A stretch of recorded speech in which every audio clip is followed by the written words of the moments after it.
Cara, 39 celulares apreendidos. Entre eles, o daquele distinto cavalheiro lá que controla grossos dutos de lavagem de dinheiro da quadrilha e que, mesmo casado com a irmã do Volcaro, tchan, tchan, tchan, tchan, é o dono da casa onde eles promoviam aquelas famosas festas de sedução dos poderosos de Brasília. Mas aí o Toffoli manda prender toda a apreensão que ele mesmo tinha ordenado e reclamou até que demorou para ser feito. Ele queria tudo, e queria tudo em 24 horas, mas não para descobrir o que quer que seja, para trancar tudo acauteladamente na gaveta do gabinete pessoal dele, lá na sede do Supremo Tribunal Federal. Aí eu fui dar uma olhadinha na palavra, acautelar. O Wise define a expressão como prevenir-se contra a ocorrência de um mal, de um inconveniente. Era exatamente o que ele estava fazendo, gente. Não é só o sistema que o Toffoli está defendendo, é o dele próprio que está na reta.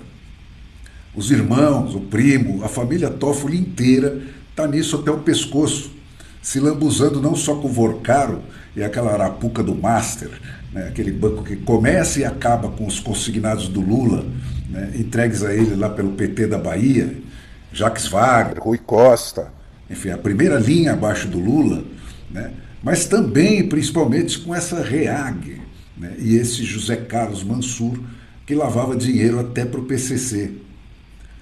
E por último, e não menos importante, também com os Batista, né, que comprou todo o empreendimento da família. Né. Quer dizer, tudo junto e a mesma coisa, gente. E mais o Maduro lá na frente. Por isso, ele cercou as 42 possibilidades de celulares participantes das conversas dessa quadrilha, que vai daqui até a Venezuela. Aquele jeitoso do Joesley já foi lá ter uma conversinha com a Delcy Rodrigues. Mal ela sentou na cadeira onde o Trump pôs ela. Né? Mas vamos ficar no Toffoli. Agora, diante do escândalo, né, mais um depois da acariação e do TCU, e depois de 2 notas oficiais tentando defender o sequestro das provas, o Toffoli recua e enterra as provas lá na PGR. Mas, gente, enterrar as provas na PGR, cuja função é acusar e não investigar, é tão absurdo e carregado de dolo quanto enterrar as provas no Supremo Tribunal Federal. Tudo sempre continua sendo para tirar essas provas das vistas da Polícia Federal, que é quem trata a prova como prova e, pelo menos quando quer, salva essas provas a tempo de evitar o acionamento do modo BFU, que é Before First Unlock, né, que é automaticamente acionado nos celulares mais modernos, que são os de quem tem o que esconder, né, depois de poucas horas sem acessar os dados. E depois que esse BFU aí é acionado, como foi no celular do bem-intencionado Vorcaro, né, fica impossível a extração dos dados. Entregou para a PGR, para se acautelar. Cara, vamos falar português claro. O Paulo Gonet é laranja do Alexandre, que é laranja do Lula, assim como o próprio Toffoli. E aí, cara, é cada um na sua área de especialização. O Toffoli no apagamento de provas e na devolução dos dinheiros apreendidos aos ladrões, né, como ele fez com tudo que foi descoberto e resgatado na Lava Jato. E o Alexandre de Moraes, aquele cuja família tem um contrato com o Daniel Vorcaro, que lhes garante 3.600.000 reais por mês, eliminando opositores, espalhando terror e calando bocas, como ele faz diariamente desde que começou a tragédia do Brasil, cara. Esse não dá ponto sem nó.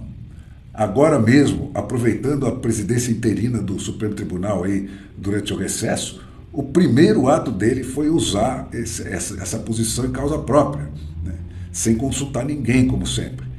Ele soltou os cachorros para cima de ninguém menos que a Receita Federal e o COAF, de onde ele acha que vazaram as informações sobre a master riqueza da família, Barcy de Moraes, né, publicadas pela Malu Gaspar, aquela repórter do Globo, que indiretamente ele também já começou a perseguir. Não é à toa que tudo isso vai bater na Venezuela, gente. Tudo está cada vez mais claro. A Venezuela foi a ponta de lança do Foro de São Paulo, que com dinheiro da droga inicialmente e do petróleo depois, primeiro se estabeleceu solidamente numa ditadura nacional, que soberanamente, como não se cansa de exigir o PT, tem todas as prerrogativas de um Estado decente no continente sul-americano. E aí fechou, cara. Ela se converteu no banco e no canal de comunicação e lavagem de dinheiro, dotado de segurança diplomática e de Estado, dessa organização de resgate da esquerda falida da América Latina, com injeções de dinheiro e know-how de golpe judiciário que o Trump acabou de detonar. O Toffoli e o Alexandre de Moraes chegaram a um nível de disfarçatez que tem chocado até o sistema, gente.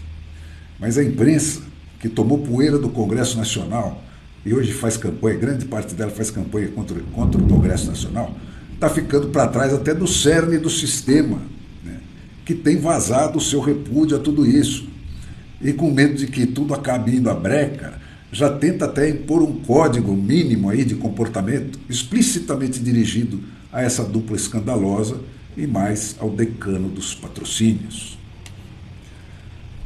Hoje mesmo, gente, os dois maiores jornais de São Paulo chamam coordenadamente em suas primeiras páginas a tentativa do Donald Trump de intimidar jornalistas com visitas do FBI, com mais força, não só do que todas as ações idênticas contra jornalistas brasileiros e suas famílias violentamente assediados, quando não presos, pelo Alexandre de Moraes no passado recente, que eles ignoraram olimpicamente, né?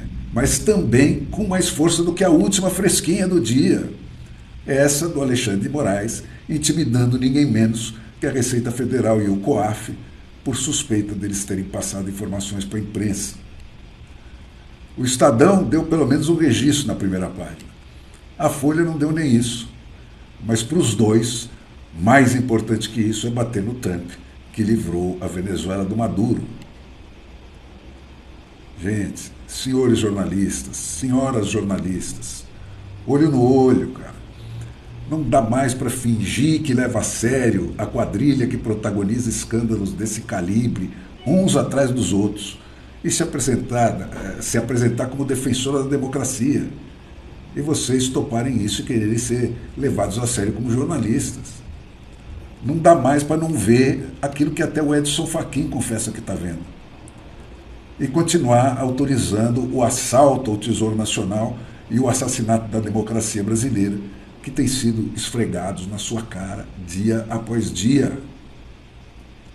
E tudo isso, gente, cientes de que essa ditadura acaba em 5 minutos se a imprensa só se decidir a chamar toda essa camarilha do topo do sistema, né, pelos nomes com que as ações dela são descritas em qualquer dicionário.